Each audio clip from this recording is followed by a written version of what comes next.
جی السلام علیکم، کیسے ہیں آپ؟ خیریت سے جی ہیں؟ جی تو پہلی قسط میں تو آپ نے ہمیں راج محل کی سیر کرا دی ہے. اب میرے خیال ہم سیدھے سیدھے آتے ہیں حیدرآباد کے اوپر، کیونکہ آپ کی جو عملی زندگی کا آغاز غالباً حیدرآباد سے ہی ہوا.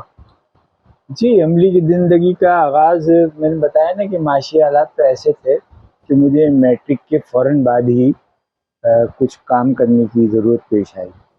تو داخلہ تو میں نے گورنمنٹ کالج کالی موری میں لے لیا تھا.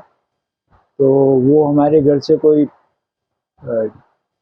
5-6 میل، لیکن میں 5-6 میل پیدل جاتا تھا. اور پھر بہت عرصے کے بعد میں نے ایک پرانی وہ سائیکل خریدی، اس کے اوپر جانے لگا. خوشحال ہوئے جب آپ؟ ہاں، تو اس زمانے میں یہ اریگیشن ڈپارٹمنٹ میں ایک میسنجر کی جگہ ہمارے دوست نے کہا کہ یار وہاں میسنجر کی جگہ خالی ہے پارٹ ٹائم، تو شام کو آ جایا کرو. تو وہاں وہ گرگٹ والا جو مورس سسٹم کا ہوتا تھا نا، جس سے میسج جاتے تھے، تو اس پہ وہ گیجز لی جاتی تھی کہ نہروں کی مورس کوڈ سسٹم. ہاں مورس. تو اس سے یہ لیا جاتا تھا کہ نہروں کی صورتحال کیا ہے. وہ ساری ایک رجسٹر کے اندر انٹری ہوتی تھی، اور شام کو وہ رجسٹر جو ہیں وہ سپرڈنٹ جو تھے ان کے ایسی چیف انجینئر ان کے پاس لے جایا جاتا تھا.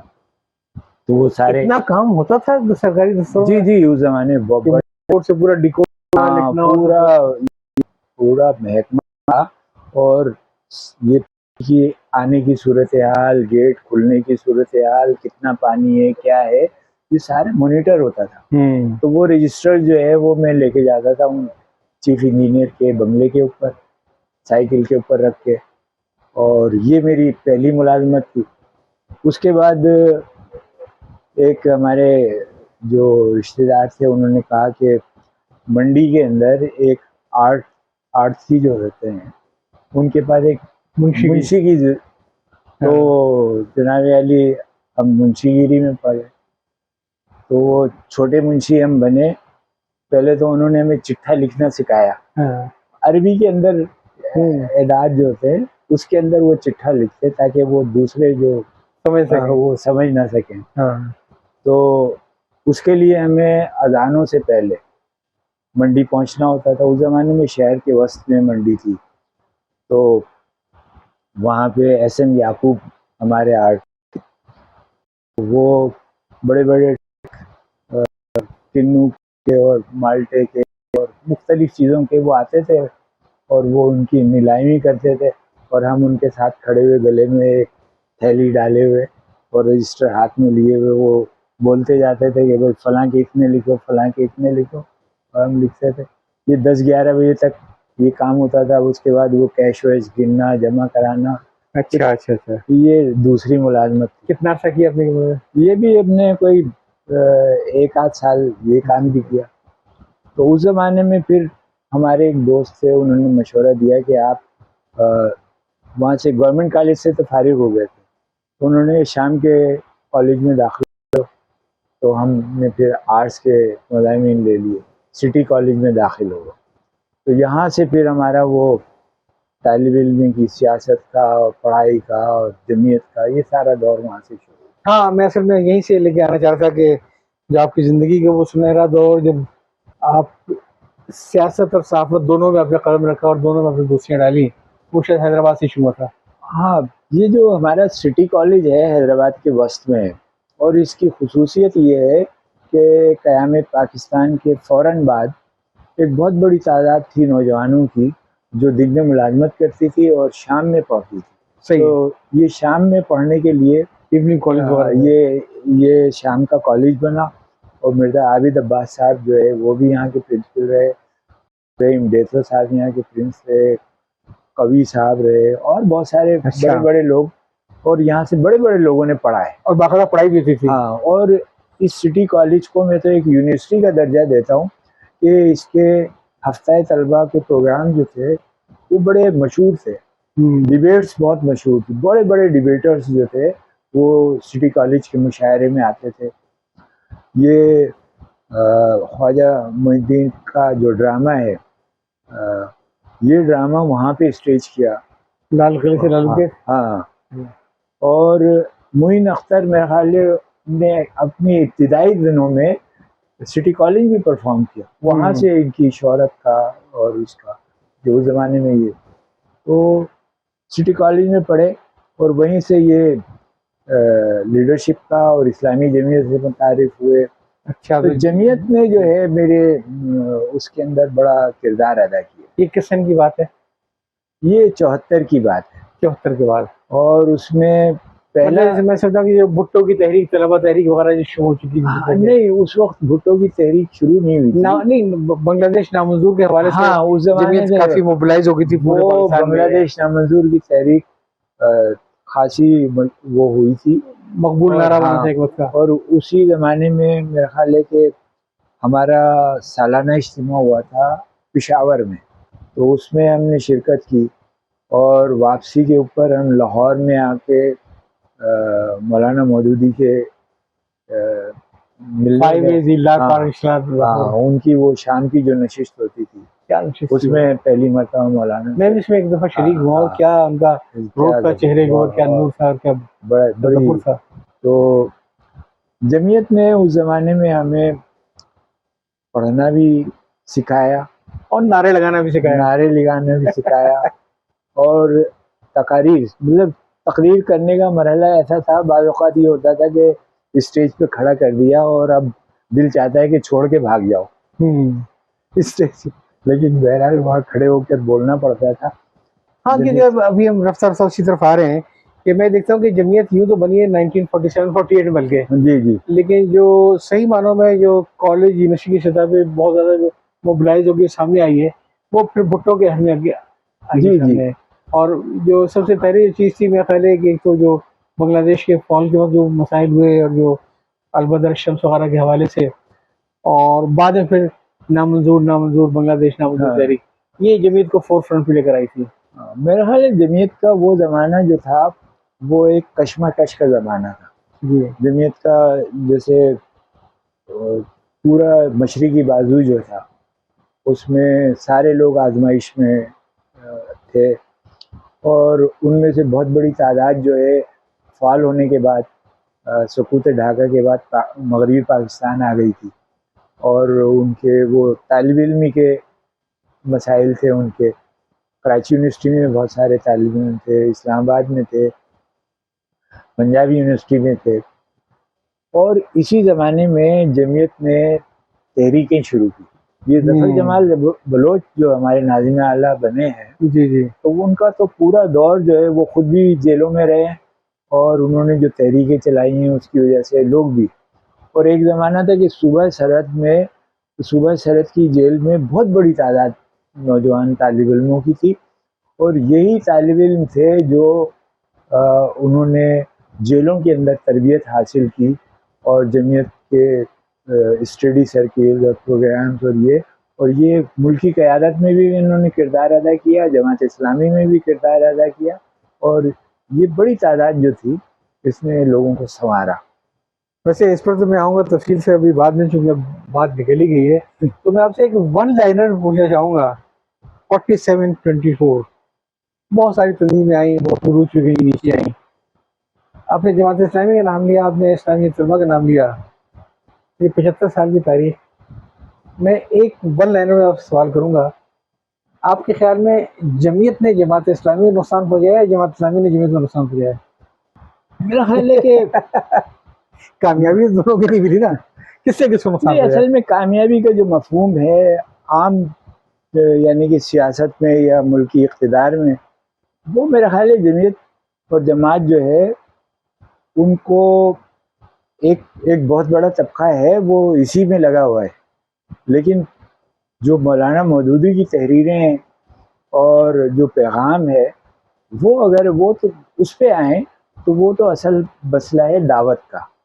آپ داعی ہیں, دعوت دینے والے ہیں, آپ کو معاشرے کا ٹھیکہ نہیں ملا ہے کہ آپ جو ہے نا ٹھیکیدار بن کے ہر چیز کو ٹھیک کریں یا اقتدار آپ کو مل ہی جائے. آپ صرف داعی ہیں, اور پیغمبروں کے زمانے میں یہ ان کی دعوت جو ہے وہ جس طریقے سے کسی حد تک کامیاب ہوئی, کہیں بھی نہیں ہوئی, لیکن اب بھی اگر تبلیغ اور دعوت اور لوگوں کو تربیت اس پہ آ جائیں تو میرا خیال ہے کہ بہت سارے مسائل جماعت کے اور جمعیت کے حل ہو جائیں۔ بہت معذرت، اگر ہم بات کرتے ہیں جماعت کی تحریک کی، تو اس کا آغاز تو وہ تھا جو جمال الدین افغانی کے دور سے شروع ہوا اور پھر قطب شہید تک پوری دنیا میں کہیں کوئی تھی۔ وہ ایک لوکلائز جماعت نہیں تھی، بلکہ یہ ایک یوں سمجھیے کہ ان کا اپنا جو اثر رسوخ تھا دنیا بھر میں تھا، سعودی عرب میں، الجزائر میں، مصر میں تو بہت بڑا اخوان مسلمین تھا، وہاں سے شروع ہوئی ہے۔ اور پھر آپ کو لگتا نہیں کہ بعد میں افراد جو ہیں وہ تحریک کے اوپر غالب آ گئے؟ میرا خیال ہے ایسا نہیں ہے، افراد نے اپنا حصہ ڈالا ہے، لیکن آپ یہ دیکھیے کہ پوری دنیا کے اندر یعنی کہ جو مغربی طاقتیں ہیں یا جو ایسی طاقتیں ہیں جو اس اسلام کو نہیں آنا دینا چاہتی، انہوں نے ہر جگہ پہ جہاں پہ جمہوری انداز سے یہ جیتے ہیں، مصر کے اندر وہاں پہ بھی آپ نے دیکھ لیا، مراکش میں بھی دیکھ لیا، بنگلہ دیش کے اندر جو صورتحال ہے وہ بھی آپ نے دیکھ لیا، تو یہ کسی طور سے بھی اس کو آنے نہیں لیکن یہ دینا۔ تو ایک بڑی عام سی بات ہے کہ اگر آپ کوئی ببول لگائیں گے تو ببول ہی نکلے گا، مطلب جو چیز ہوگی وہی ہوگی، ٹھیک ہے؟ ہر چیز کی اپنی خاصیت ہے۔ مثلاً یہ کہ دودھ کو اگر آپ ابال کے پھینٹیں گے تو مکھن بنے گا، اس کی خاصیت ہے، لیکن اگر آپ گنے کے رس کو جتنا مرضی پھینٹیں گے میل ہی میل نکلے گا نا یہ۔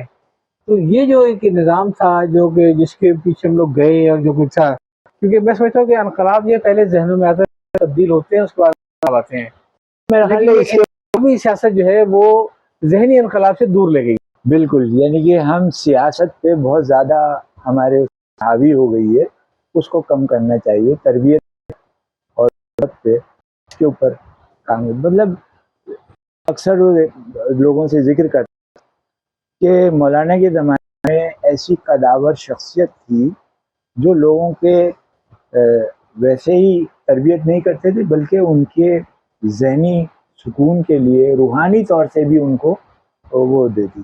اور اب روحانی طور سے اگر آپ لوگوں کو دیکھیں اور ان کا کوشش کریں کہ کوئی ایسا ملے تو آپ کو دور دور تک میرا ویسے آتا سب سوال یہی ہے کہ جب بھی بات کی ہے جماعت اسلامی کی تو لوگ فوری طور پہ مولانا کے دور پہ چلے جاتے ہیں۔ اس دور میں اور آج کے دور میں بہت ہی فرق ہے، ٹھیک ہے؟ مولانا کی شخصیت پرستی اتنی نہیں کی گئی تھی جتنا آج کل کی لیڈروں کی جاتی ہے، یا تب غلط تھے یا آج ہم غلط ہیں۔ جی جی، میں اس کو تسلیم کرتا ہوں کہ مولانا کے زمانے میں کبھی بھی یہ ٹوپی، واسکٹس، شیروانی اور اس طرح کا کوئی کلچر نہیں تھا۔ چلیں خیر ابھی ہم اس کو پھول آگے کے بھی چلتے ہیں، جو ابھی تو یونیورسٹی بہت ساری باتیں ہونی ہیں، تو اب کیونکہ تھوڑی سی سیاسی بات ہو بھی گئی ہے، اسٹارٹ ہو ہی گیا ہے۔ جی جی، محمد مسلم صاحب، جب بات ہوتی ہے کراچی کی میئر کی تو ان سے بڑا دیوانہ کوئی نہیں حافظ نعیم کا، اور جب بات ہوتی ہے ملک کے الیکشن کی تو عمران خان کا ان سے بڑا دیوانہ کوئی نہیں ہے۔ کیا آپ سمجھتے نہیں کہ کھلا تضاد ہے، آپ دو کشتیوں کی درخواست کرتے ہیں؟ دیکھیے میں اس مائنڈ سیٹ کو ایڈریس کرتا ہوں جس نے اس ملک کی سیاست کو یرغمال بنا رکھا ہے۔ میرے لیے عمران خان یا حافظ نعیم الرحمن نہیں ہے، لیکن میں ہدایت اللہ کو بھی اسی طریقے سے دیکھتا ہوں، اور بھی لوگ جو اس مائنڈ سیٹ کو چیلنج کرتے ہیں، میں ان کو ہمیشہ ان کا ایڈمائر ہوتا ہوں۔ آپ کے جماعت میں بھی باقاعدہ رہیں، نظم کا رہیں جماعت کے؟ جی، میں جماعت کا رکن ہوں، اور میں جمعیت کے زمانے میں مختلف ذمہ داریوں پہ بھی رہا ہوں۔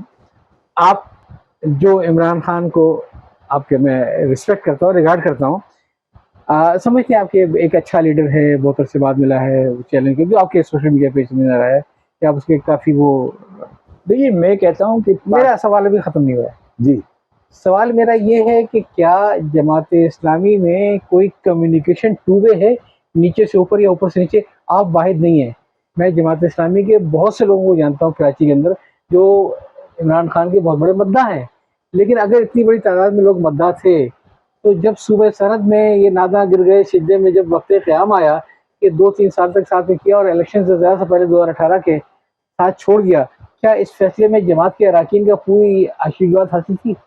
دیکھیے اس درمیان میں بہت ساری چیزیں، میں نے جب منور حسن صاحب کی یادداشتیں مرتب کر رہا جی تھا آپ سے تو میں اس آؤں گا، زمانے میں بہت اچھا کام کیا آپ نے مجھے. میں نے اس زمانے میں منور صاحب سے یہ سوال پوچھا تھا کہ جماعت اسلامی اور عمران خان کا اتحاد کیوں نہیں ہوا، تو انہوں نے بتایا کہ باقاعدہ بات ہو گئی تھی اور کمیٹیاں بن گئی تھی.